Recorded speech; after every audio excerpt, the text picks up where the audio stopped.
Tropa, eto na iniintay yung design, no? Fake carbon over camouflage. Tignan mo naman yung kulay at tignan mo yung design, tropa. Apaka-unique, di ba? Dito mo lang ba nakita yan? Easy DIY lang to, mga tropa. At kung interesado kang malaman kung paano ko ginawa ito, watch mo lang itong tutorial natin. Nang sa ganon, makakuha ka ng idea at ng magaya mo sa mga DIY projects mo. At tropa, baka naman pa pwede maglambing.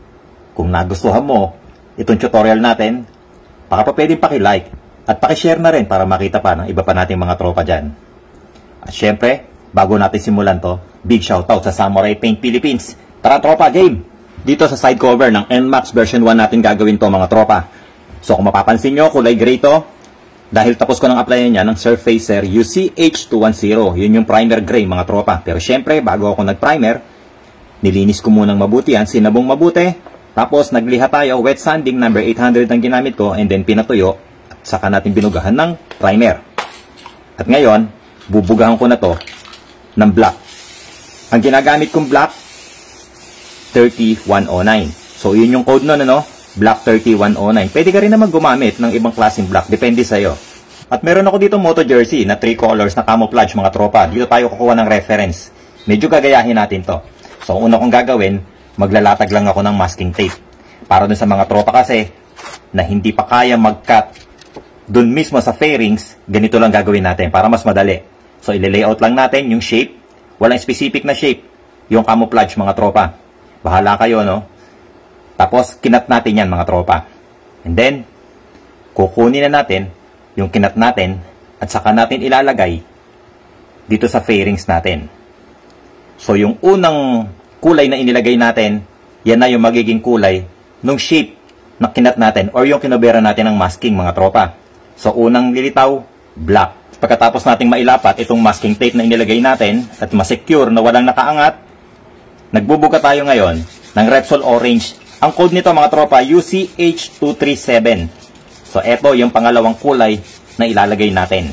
Next step, ganun ulit, maglalatag ng masking tape, mag-i-sketch, tapos ikakat. And then ilalagay ulit natin dito sa side cover natin. Basta be sure, mga tropa, bago maglatag ng masking tape, siguraduhin nyo na tuyong-tuyo yung pintura. Tapos bubugahan na natin to ng pangatlong kulay, mga tropa. Ang gamit ko, Kawasaki Green K417. Ito na yung pangatlong kulay. So kanina, nagbuga tayo black 3109. Tapos yung Repsol Orange na UCH237.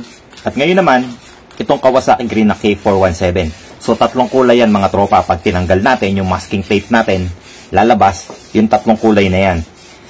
So by the way, mga tropa, no, ito yung katulad ng kulay na ginamit ko sa NMAX ko. So si Tipaklong, ang kulay niyan, Kawasaki Green K417. Pinatuyong mabuti at ngayon tinanggal na natin yung mga masking tape na inilagay natin. Kaya ayan, lumabas na yung tatlong kulay ng camouflage natin. At ngayon naman gagamit tayo ng non-slip mat o yung anti-slip mat, mga tropa. Chessboard ang design nito. Ibig sabihin, butas-butas na parang chessboard. Gagawin natin, babalutan lang natin to, mga tropa.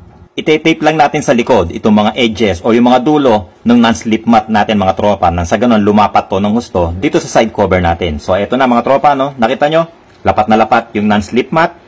Dahil nga itinape natin yung mga dulo nyan dito sa likod ng side cover natin. So ngayon, ready na to, mga tropa. Next step, bubugahan natin to ng sparkling silver. So ang code ng sparkling silver, 391701. So be sure, pagka nagbuga ng sparkling silver sa ganito, dapat pantay na pantay, mga tropa. Ibig sabihin, wala kang mamimiss na part. Nasa gano'n, pag tinanggal natin itong non-slip mat natin, maganda yung effect ng fake carbon. Tapos, pinatuyo natin maigi yan, mga tropa. Kaya naman ngayon, nagtatanggal na tayo nitong non-slip mat natin. At eto na itsura niyan, mga tropa. Tignan nyo naman. Pakapogi. Diba? Ang ganda ng effect ng sparkling silver na ginawa natin. So ayan, meron na tayong camouflage na merong fake carbon.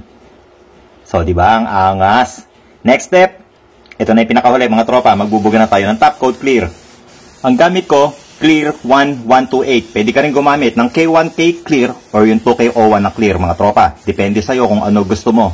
So ang ginawa ko nga pala dito, no, nagbuga tayo ng tatlong coats ng clear 1128. Tapos pinatuyo nating mabuti yan. Maghapon, mga tropa.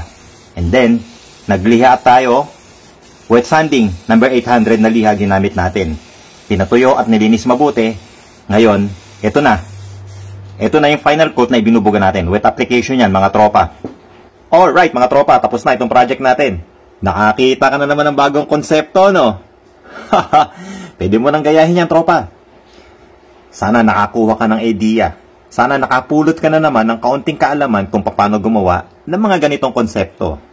Actually, nasa yun na yan, mga tropa, no? Kung anong kulay ng camouflage ang gagawin mo. Kasi napakaraming kulay at napakaraming kombinasyon ng camouflage. So, depende kung ano trip mo. O, di ba? Easy DIY lang yan gamit ang samurai paint. Samurai paint lang sa kalam, tropa. Samurai paint lang, sapat na. So, ulit, maraming salamat sa lahat ng sumusuporta sa Scooter Kid. Maraming salamat sa iyo, tropa. At syempre, big thanks sa Samurai Paint Philippines. So, ayan, paano? Kita-kits na naman tayo next video. Ride safe palagi. Peace!